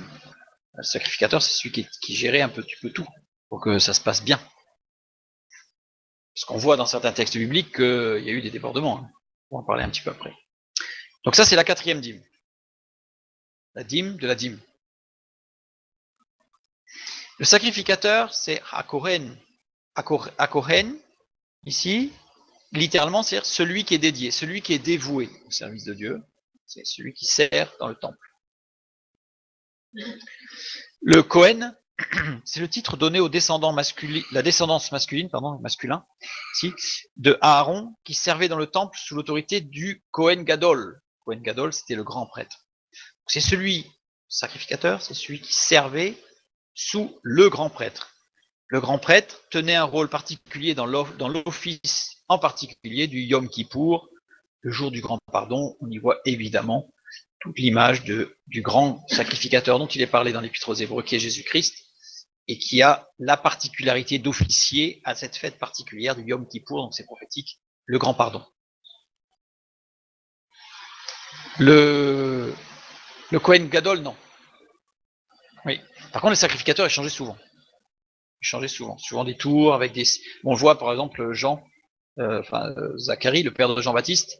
Voilà, ils avaient des tours, je crois qu'ils étaient 8 familles et ils tournaient. Enfin, c'était voilà. Et c'était tiré au sort, pour que ce soit jamais dans le même ordre. Voilà. Ça, il n'y avait rien d'établi en fait, de fixe. Tout était, fallait être prêt. En fait, le message, c'est qu'il fallait être tout le temps prêt. Tous les sacrificateurs devaient être prêts, tout le temps prêts. Et nous sommes appelés à être un royaume de sacrificateurs. Nous devons être tout le temps prêts. Donc le Kohen, alors après, là aussi il y a une image prophétique, c'est juste un petit clin d'œil rapide, mais après la destruction du premier temple, instauration de la lecture de la Torah dans la synagogue, donc pour et par tous. En fait, c'est à la destruction du premier temple, temple de Salomon, que la lecture dans les synagogues a été accessible à tous, de la parole de Dieu. Évidemment, il y a une image de Jésus qui dit détruisez ce temple, qui parlait de son corps, et ensuite nous avons accès à tous, nous avons accès, voilà, on a tout un aspect prophétique évident de ce qui s'est passé. Et le terme de Kohen désigne dans le judaïsme orthodoxe, donc ce sont ceux qui sont restés très proches du judaïsme de la parole, de l'Ancien Testament, le statut de la première montée à la Torah qui revient symboliquement au Kohanim en remplacement des anciens sacrifices. Donc on a les prières, évidemment. Donc on a toute l'image justement de nous qui ne pratiquons plus les sacrifices, mais qui apportons la prière et nos louanges à Dieu. C'est juste pour faire une petite parenthèse. En tout cas, le HaKohen, le dédié, le dévoué, celui ou ceux qui portent l'assemblée. Littéralement, c'est ça. Le Kohen, c'est celui qui porte l'assemblée. Il l'a porté dans la prière et il l'a porté dans l'office. C'était le titre du Kohen. Donc nous avons vu qu'il y avait 4 dîmes. 4 dîmes pour 4 types de personnes. Soi-même, la première. Les Lévites pour l'entretien et le service de la maison de Dieu, deuxième. Les orphelins et les veuves, troisième. Alors, les orphelins et les veuves, ça désigne tous ceux qui ne pouvaient pas travailler. Parce que certains, je pensais que quelqu'un m'aurait peut-être dit oui, mais l'handicapé. Je dis comment? Eh bien, c'est prévu, puisque dans le mot orphelin, on a ayatovn, qui signifie, puisque le yod est doublé, donc je le double, et quand on regarde, on a nature objective des choses, affection pénible ou douloureuse, donc, et conformité à l'ensemble approuvée. C'est-à-dire qu'il n'est pas conforme à l'ensemble parce qu'il est dans la souffrance, et donc il ne peut pas travailler. Il faisait partie de cette catégorie de personnes qui pouvaient recevoir une partie de la dîme pour pouvoir vivre. Ces mots-là ne veulent pas dire les orphelins, mais c'est parce que souvent le mot qui a été traduit, parce que orphelin, c'est celui qui n'a pas de père, littéralement. Donc, ah oui, tout à fait, c'était les enfants. En fait, ça désignait ceux qui ne pouvaient pas travailler. Et les veuves, parce que les veuves pouvaient travailler, mais elles n'étaient pas autorisées à travailler. Non, donc c'est différent. C'est compliqué. C'est pour ça que Ruth est allée travailler et pas Naomi. Parce que Ruth, elle n'était pas juive. Donc, elle était veuve, mais elle n'était pas juive. Naomi, elle était juive et veuve. Les veuves n'étaient pas autorisées à travailler, mais par contre, elles devaient être prises en charge par la famille. Voilà. Si c'est tout.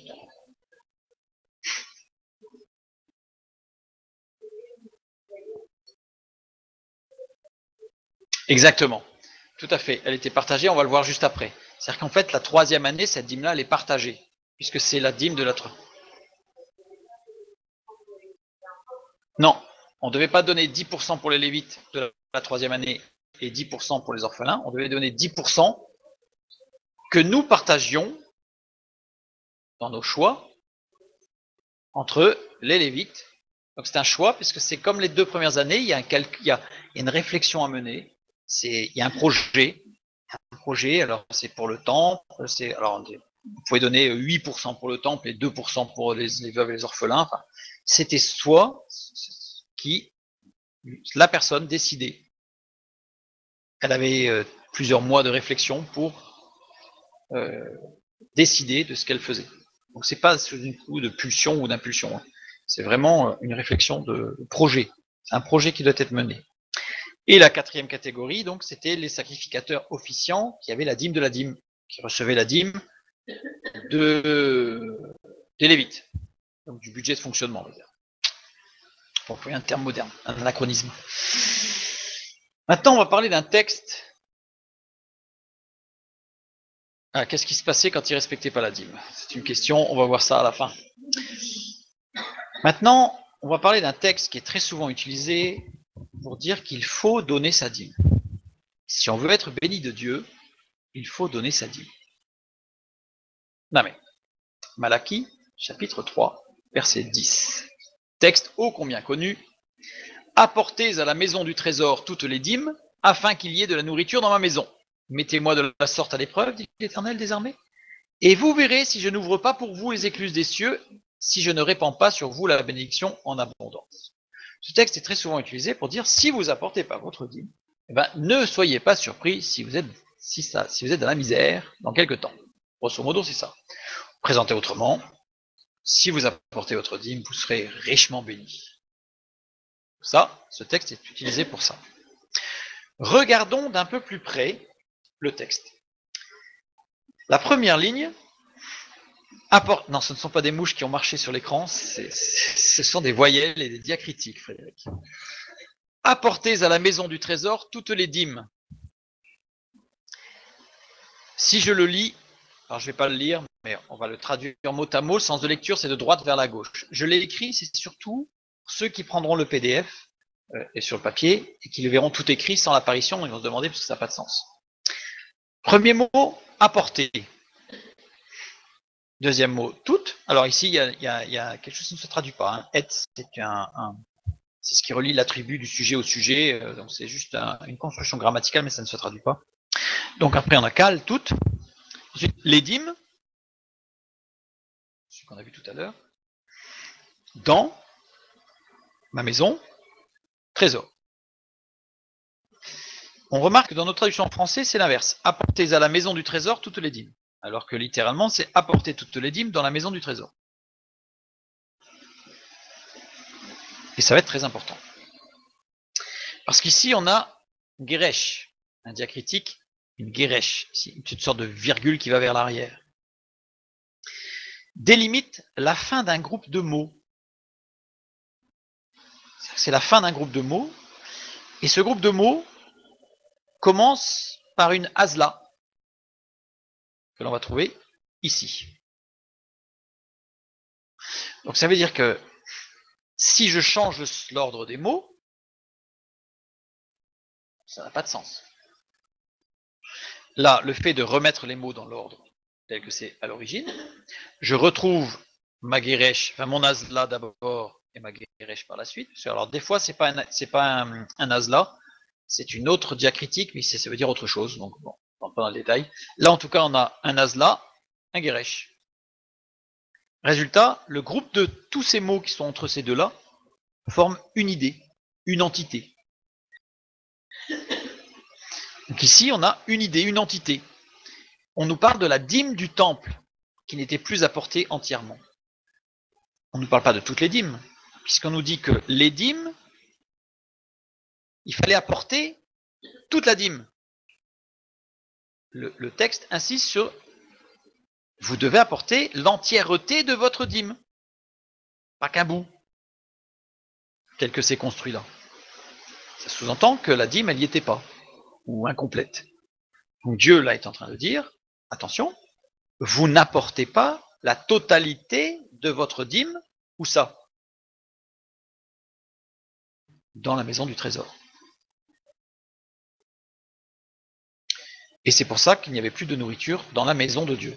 C'est-à-dire qu'en fait, quelque part, le budget de fonctionnement, il n'y était pas, quoi. Non pas parce qu'il ne donnait pas assez, mais parce qu'il ne donnait pas ce qu'il devait. Il y a une nuance, hein. Grosse nuance.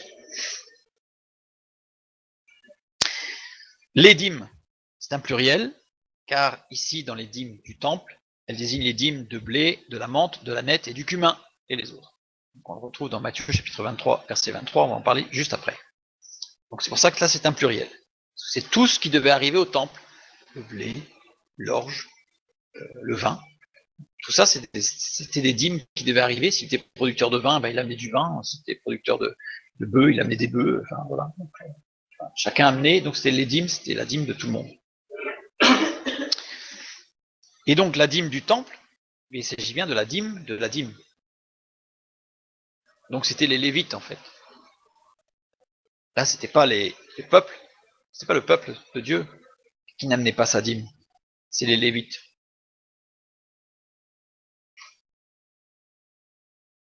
Et cette dîme de la dîme, elle devait être amenée dans la maison du trésor. C'est quoi la maison du trésor? Eh bien, on va regarder ce que c'est que la maison du trésor. Néhémie chapitre 10. Ce que je trouve extraordinaire dans la parole, c'est qu'elle est une unité complète, évidemment, qui a été produite par le Saint-Esprit. Et ce qui fait que ton voyage à travers toute la Bible, donc sur des siècles, voire des milliers d'années, hein, entre moins 1600 jusqu'à moins 400, plus de 1000 ans, plus le Nouveau Testament maintenant, vraiment des milliers d'années, eh bien, on voit cette cohérence et tout se tient. Et en fait, on ne la comprend que par la lecture totale, en fait, de la parole. Bref, dans Néhémie, nous résolûmes d'apporter chaque année à la maison de l'Éternel les prémices de notre sol et les prémices de tous les fruits de tous les arbres, d'amener à la maison de notre Dieu aux sacrificateurs qui font le service dans la maison de notre Dieu, les premiers-nés de nos fils et de notre bétail, comme il est écrit dans la loi. Alors, quand on dit les premiers-nés de nos fils, ça veut dire qu'ils venaient pour le service dans le temple. C'est-à-dire qu'en fait, ils venaient donner un coup de main. En fait, voilà. À un moment donné, ils venaient pour aider dans le temple. Voilà. Comme il est écrit dans la loi, les premiers-nés de nos bœufs et de nos brebis, d'apporter aux sacrificateurs dans les chambres de la maison de notre Dieu les prémices de notre pâte et de nos offrandes, des fruits de tous les arbres, du mou et de l'huile, et de livrer la dîme de notre sol aux Lévites, qui doivent la prendre eux-mêmes dans toutes les villes situées sur les terres que nous cultivons. Le sacrificateur, fils d'Aaron, sera avec les Lévites quand ils lèveront la dîme. Et les Lévites apporteront la dîme de la dîme à la maison de notre Dieu, dans les chambres de la maison du trésor. Maintenant, on a bien la confirmation de notre lecture précise du texte biblique de Malachie, qu'il s'agit bien de la dîme de la dîme. Puisque là, c'est écrit. C'est écrit. Les Lévites apporteront la dîme de la dîme à la maison de notre Dieu dans les chambres de la maison du trésor. Voilà. Nous avons la confirmation du truc. Comme je disais tout à l'heure, les dîmes, car les enfants d'Israël et les fils de Lévi apporteront dans ces chambres les offrandes de blé, de mou, d'huile. Là sont les ustensiles du sanctuaire et se tiennent les sacrificateurs qui font le service, les portiers et les chantres. Donc là, on a tout le service. C'est ainsi que nous résolûmes de ne pas abandonner la maison de notre Dieu. Et dans Malachie, Dieu tire l'oreille un peu aux Lévites en disant « Vous abandonnez la maison de Dieu. Parce que vous ne payez pas la totalité de votre dîme. Vous la payez, donc vous faites, c'est-à-dire que votre conscience, quelque part, mais voilà, mais vous ne faites pas ce qu'il faut. » Quand on parle des prémices, c'est-à-dire que ça parle de la dîme, en fait, les prémices font partie de la dîme. Ce sont les premiers fruits pour la dîme, c'est-à-dire ce qu'il y a de meilleur. On ne donne pas à Dieu la fin de la récolte des pommes quand elle commence à être un peu limite et que faire du cidre c'est le top parce que ça a commencé.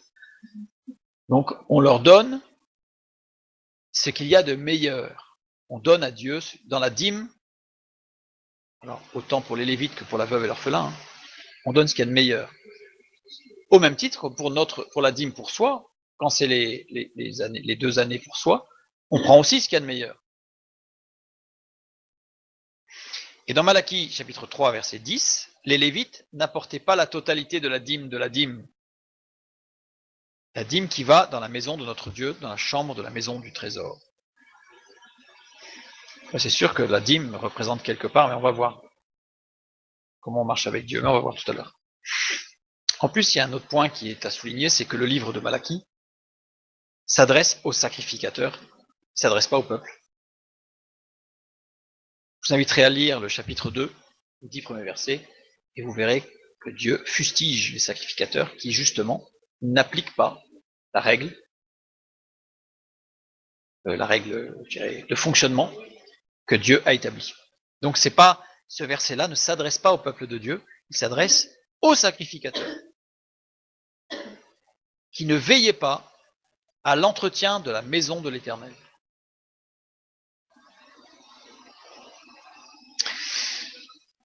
Maintenant, Matthieu 23, Jésus qui dit « Malheur à vous, scribes et pharisiens hypocrites, parce que vous payez la dîme de la menthe, de la nette et du cumin, et que vous laissez ce qui est plus important dans la loi, la justice, la miséricorde et la fidélité.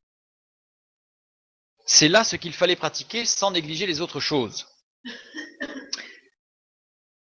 Et que vous laissez ce qui est plus important. Baroutera. Baroutera, c'est un apax, en grec, et la fin de barous, donc montre qu'il s'agit d'un comparatif de supériorité et non pas d'un superlatif, parce que j'ai vu certains commentaires qui disent oui, et vous laissez ce qu'il y a de plus important. Non. C'est-à-dire sous-entendu, c'était le plus, vous laissez ce qui est le plus important, même le superlatif. C'est sous-entendu, la dîme et tout ça, ça n'a aucune importance. Le texte ne dit pas ça ici. Il faut être précis. Le texte dit que c'est très important. C'est plus important que l'autre, mais l'autre reste aussi important. C'est juste qu'il est plus important. C'est là ce qu'il fallait pratiquer, conjugué à l'imparfait.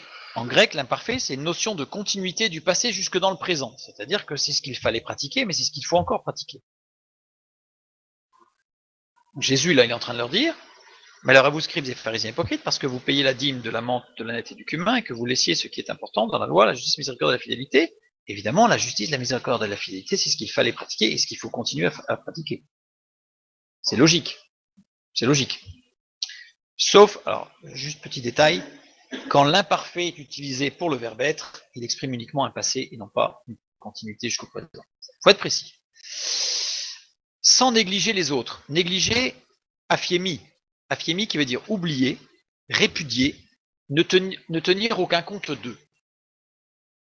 Ça veut dire que sans oublier les autres, sans répudier, repousser en disant bah, c'est plus de notre temps maintenant. Conjugué au présent. Présent, ça veut dire que indique une réalité actuelle. Ça veut dire que c'est actuel. Jésus, il est en train de dire là que la dîme, tout ça, bah, c'est bien, vous avez payé tout ça. Vous avez oublié la justice et la miséricorde, mais il aurait fallu le faire et continuer à le faire. Et parce que la dîme, sous-entendu, bah, il faut continuer à le faire. Donc là, c'est écrit comme ça. Matthieu chapitre 5, verset 17. Ne croyez pas que je sois venu pour abolir la loi ou les prophètes, je suis venu non pour abolir, mais pour accomplir. Accomplir, pléro, qui veut dire rendre complet ou amener à sa réalisation complète, parfaite. Ce qui nous renvoie tout de suite à Jean 19:30, quand Jésus dit sur la croix, tout est accompli. Il est venu accomplir, rendre parfait, et il a rendu parfait. Et dans Hébreux chapitre 7 au verset 12, nous lisons « Car le sacerdoce étant changé, puisqu'on n'est plus sous l'ancienne alliance, le sacerdoce a été changé, nécessairement aussi, il y a un changement de loi. » La question, devons-nous payer la dîme? Puisque la dîme est quelque chose de la loi de l'ancienne alliance, Jésus est venu dire qu'il est venu l'accomplir. Là, on a un texte en français en haut, mais on nous dit dans l'Épître aux Hébreux que le sacerdoce est changé, donc nécessairement il y a un changement de loi. Que devons-nous faire? Payer la dîme ou ne pas payer la dîme? Là est la question. Matthieu chapitre 5, verset 17, on reprend. Ne croyez pas que je sois venu pour abolir la loi ou les prophètes, je suis venu non pour abolir, mais pour accomplir. La loi. Le mot loi, nomos, en grec. Nomos, qui désigne la loi, vient d'un verbe qui est nemo. Nemo qui veut dire diviser et partager. Littéralement, en grec ancien, nomos, ça signifie ce qui est attribué en partage. Et si c'est en partage, alors nécessairement, il faut des règles de partage. C'est pour ça que c'est devenu nomos, la loi. Ce qu'on appelle la loi, c'est-à-dire les règles. Parce qu'au départ, dans toute tout ce qui était juridique de la Grèce antique, tout ce qui était légal, toutes les lois, le nomos, c'était ce qui est attribué en partage. Et à partir du moment où on partage quelque chose, eh bien, il faut une règle de partage. Soit c'est l'équité, soit c'est l'égalité, mais il y a des règles de partage à établir. De fait, ce nomos, petit à petit, est venu du 6e siècle avant Jésus-Christ jusqu'à aux alentours des 150 avant Jésus-Christ, c'est-à-dire par les Romains, a été appliqué à la loi, parce que c'était devenu des règles de partage. On partageait les charges, les impôts, les activités, tout. Attention, on va voir. Les Grecs employaient un mot particulier pour désigner les règles qui devaient régir le comportement de l'homme. C'était pas le mot nomos qui était utilisé quand il y avait des règles qui demandaient une totale soumission. C'était le mot Thémis. Pourquoi? Parce que Thémis, c'était une déesse, qui je l'ai mis ici, qui assistait Dieu dans sa gouvernance, donc Zeus en l'occurrence, dans la mythologie grecque. Et cette loi, Thémis, avait valeur de loi divine, et elle était imposée, et elle ne demandait aucun écart. On devait s'y soumettre. Et elle était toujours induite par révélation, jamais par logique. C'était pas forcément logique, c'était une révélation. Boum, ça arrivait comme ça, il fallait obéir, c'était tout. C'était la Thémis, la loi divine. Vous remarquerez que la parole de Dieu ne fait jamais mention d'une telle loi. Donc ici, on est bien sur nomos. Dans la parole de Dieu, il existe 3 types de lois. Je ne vais pas détailler parce que ça prendrait trop de temps, mais on les conçoit aisément. Il y a les lois morales, on ne tuera point. Mais cette loi morale, Dieu l'a explicitée dans les 10 paroles sur le mont Sinaï, mais elle existait bien avant, puisque déjà dans Genèse chapitre 7, il dit, si jamais tu tues, toi-même tu seras tué. Donc quelque part, il y a cette loi morale qui est gravée dans l'esprit de tous les autres humains, tous les hommes. On a des lois sociales, on a dans la parole de Dieu des lois sur les héritages, comment il fallait faire pour découper les héritages, pour tout ce qui était partage, donc c'est des lois sociales, de comportement des uns par rapport aux autres, lois sociales, qui ne faisaient pas appel à la morale sociale, et des lois cérémonielles, cultuelles, tout ce qui concerne les sacrifices, etc., etc. On a ces 3 types de lois dans la parole de Dieu. Et évidemment, ces trois lois sont interconnectées. C'est-à-dire qu'en fait, on ne peut pas imaginer qu'il y ait vraiment 3 livres différents. Moi, je choisis celui-là et toi, tu choisis celui-là. Tout est interconnecté. Il est évident que les lois morales interfèrent avec les lois sociales et que les lois sociales interfèrent avec les lois cérémonielles et que les lois cérémonielles interfèrent avec les lois morales. Donc, on est vraiment sur un triptyque interconnecté très fortement. Donc, quand Jésus dit « Je ne suis pas venu pour abolir la loi, mais pour l'accomplir », Jésus est venu rendre parfait ce qui est attribué en partage, littéralement. Jésus dit « Je suis venu rendre parfait ce qui est attribué en partage », avec une règle souveraine, que l'on voit tout au travers du Nouveau Testament. On va prendre quelques versets, mais vous pourrez tout relire dans la nuit, si vous voulez. Et vous verrez, cette règle souveraine, elle est extraordinaire. On commence par Luc chapitre 4.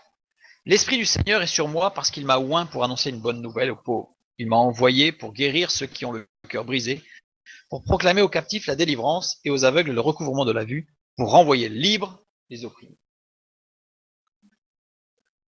Jean 8, 36, Jésus dit, « Si donc le Fils vous affranchit, vous serez réellement libres. » La règle souveraine que Jésus-Christ apporte, c'est la liberté. La liberté.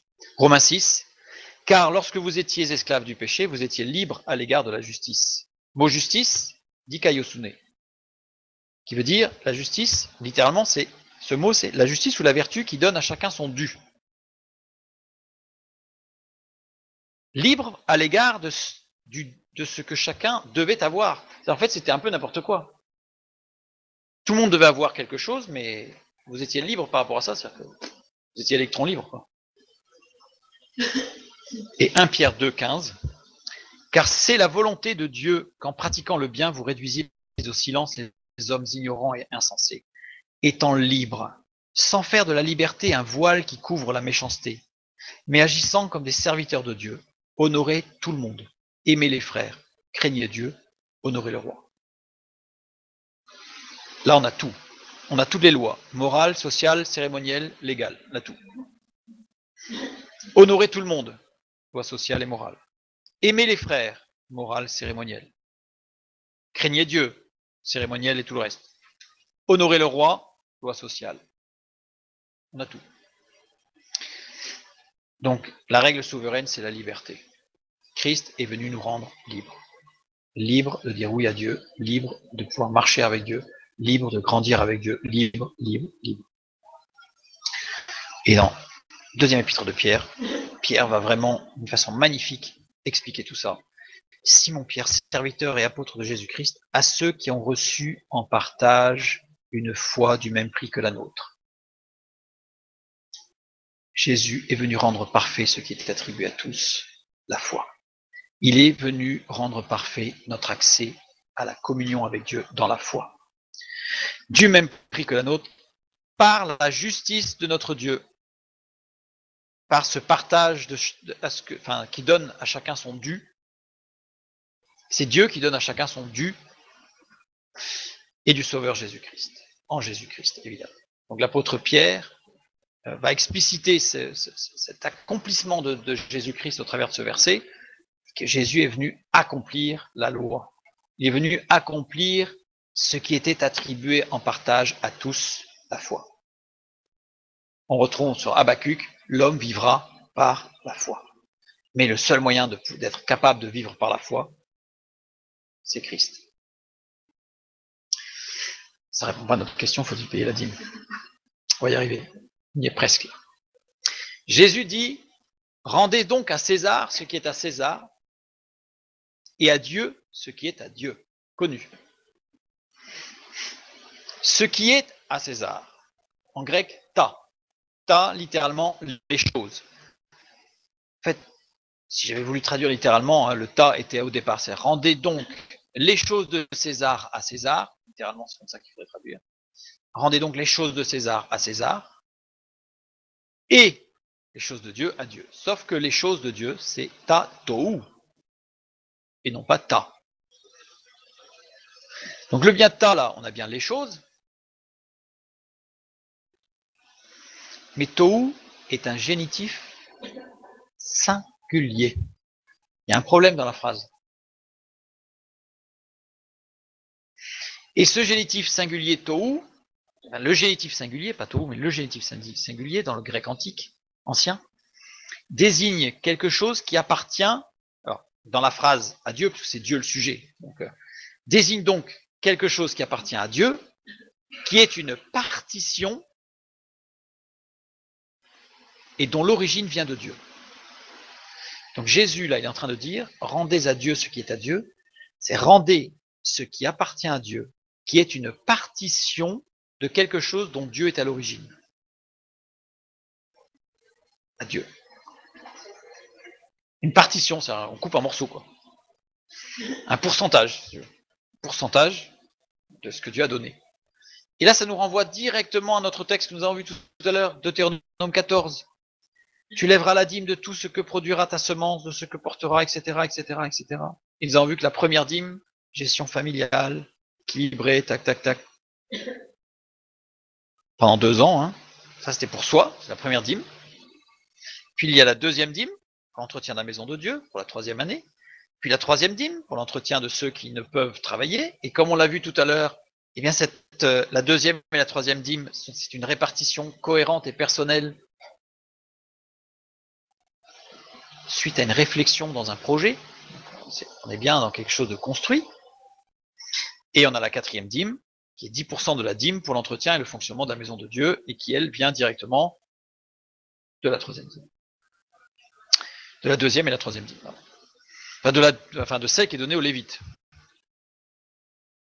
Donc, ce que Jésus nous dit, il ne nous dit pas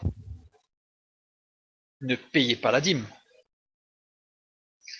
Ce que le texte biblique nous dit, il nous dit exactement que, suivant ce que nous avons vu tout à l'heure dans l'épître de Pierre et tous les versets que nous avons lus, je vous inviterai à les relire, eh bien, en toute sagesse, de gérer notre budget de façon économe, logique, intelligente, avec des projets, et les partitions que Dieu a établies sont des partitions, sont des règles, sont des lois, au sens de ce qui doit être partagé avec tous. C'est pas une loi, c'est pas une thémis, c'est une nomos.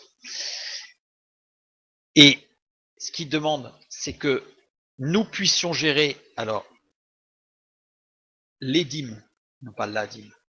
C'est-à-dire que ce qu'il a établi dans sa parole, c'est un fonctionnement où pour soi, il faut qu'on ait une gestion économe, des économies pour soi, pouvoir profiter devant Dieu, pas faire n'importe quoi, devant Dieu, d'un bien-être, de quelque chose qui nous fait plaisir, pendant 1 an, puis 2 ans, et la 3e année, Lévite, ou l'orphelin et la veuve. Ça veut dire quoi? Ça veut dire que, comme on l'a vu tout à l'heure, on peut gérer, par exemple, et la lecture du texte biblique me semble claire, parce que j'aurais pu encore prendre beaucoup de textes, c'est que nous pouvons, au lieu de faire 1 an, 2 ans, 3 ans, on peut très bien faire tout en même temps, mais en proportionnel, comme on l'a vu tout à l'heure. Hein, c'est-à-dire qu'on peut très bien dire, voilà.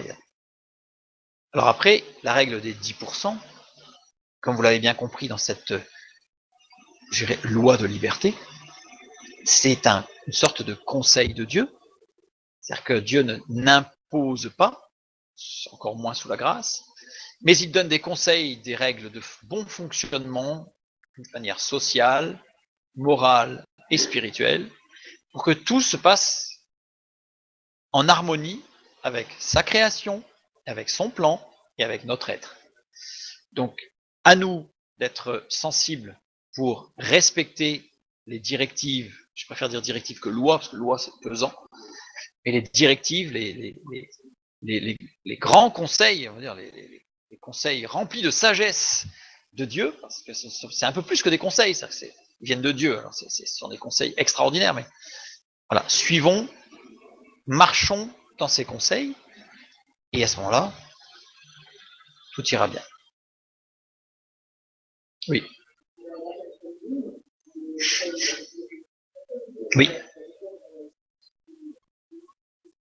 Ah, alors la question, c'est la 4e dîme, elle est pour qui? La 4e dîme doit être prélevée sur alors, j'ai fait exprès de ne pas parler du fonctionnement, ni du temple, ni de l'église, parce que ce n'est pas le sujet, mais à savoir que nous, en tant que chrétiens, si nous voulons respecter les conseils sages, intelligents et profonds de Dieu, eh bien, nous avons la 1re, la 2e et la 3e dîme. La 4e dîme, ça relève, je dirais, de la responsabilité des Lévites, c'est-à-dire de ceux qui travaillent, ceux qui œuvrent, c'est-à-dire que d'un point de vue en moderne, on pourrait dire des diacres, des anciens, qui doivent gérer ça. Ça, c'est de leur responsabilité. Voilà. Après, chacun voit. Donc ici, nous, en tant que chrétiens, 1re, 2e et 3e.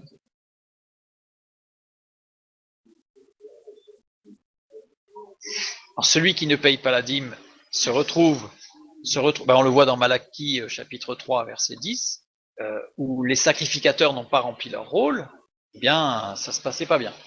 Et Dieu dit, il y aura des conséquences, ça ne veut pas dire que Dieu va punir, mais il y a des règles, vous savez, il y a des règles physiques qui existent, vous lâchez un objet, il tombe, vous lâchez un verre sur du carrelage, il va se casser, c'est une loi physique, c'est comme ça. Vous pouvez faire des expériences des milliers de fois. Oui, mais Dieu n'a jamais demandé à personne de regarder si l'autre le fait ou pas. Ce qu'il demande, c'est que nous, on le fait.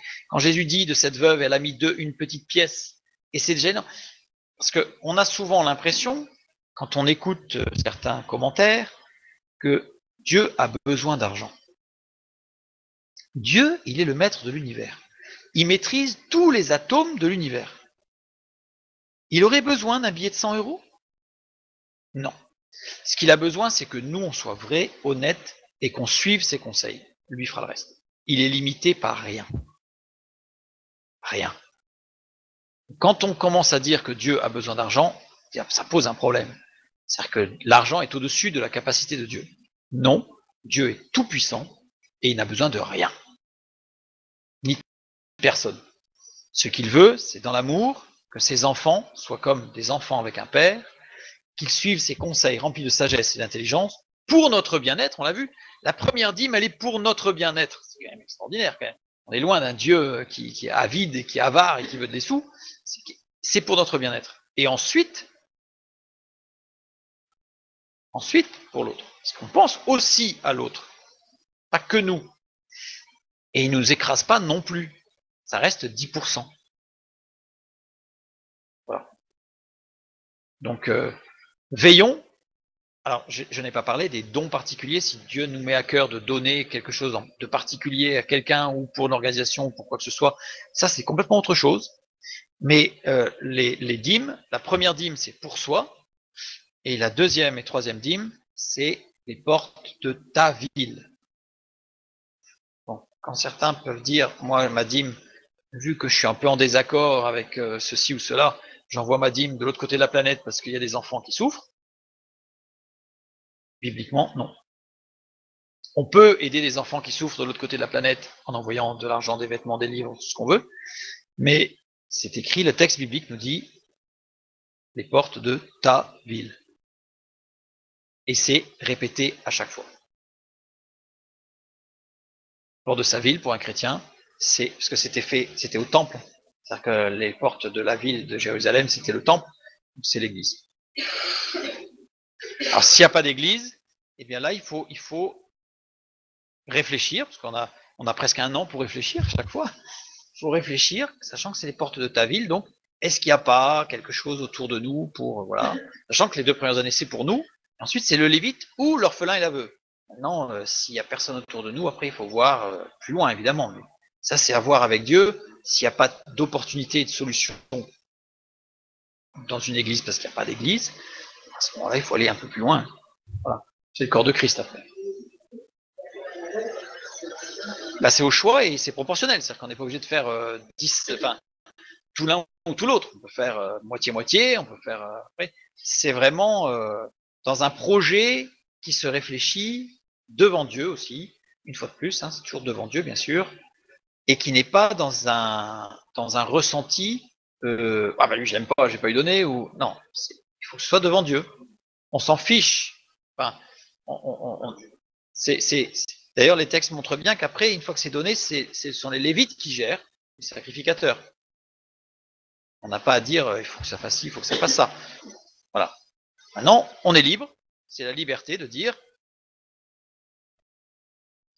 de 0 à 10% et on partage. Alors, évidemment, c'était différent. Oui, mais alors, avant, c'était différent parce qu'il y avait des œufs, des poules, des vaches, etc. Mais aujourd'hui, il n'y a pas beaucoup de gens qui vivent avec, qui fait du troc avec des œufs, des poules et des vaches. Par contre, ça arrive quand on est dans certains pays où, ben oui, la maison de Dieu, les gens viennent avec des œufs, des poules, et souvent le serviteur de Dieu, ben, il se nourrit de ça et puis il peut le vendre pour le fonctionnement de l'Église. Ça arrive, mais on a plein de témoignages comme ça. C'est clair que chez nous, en France,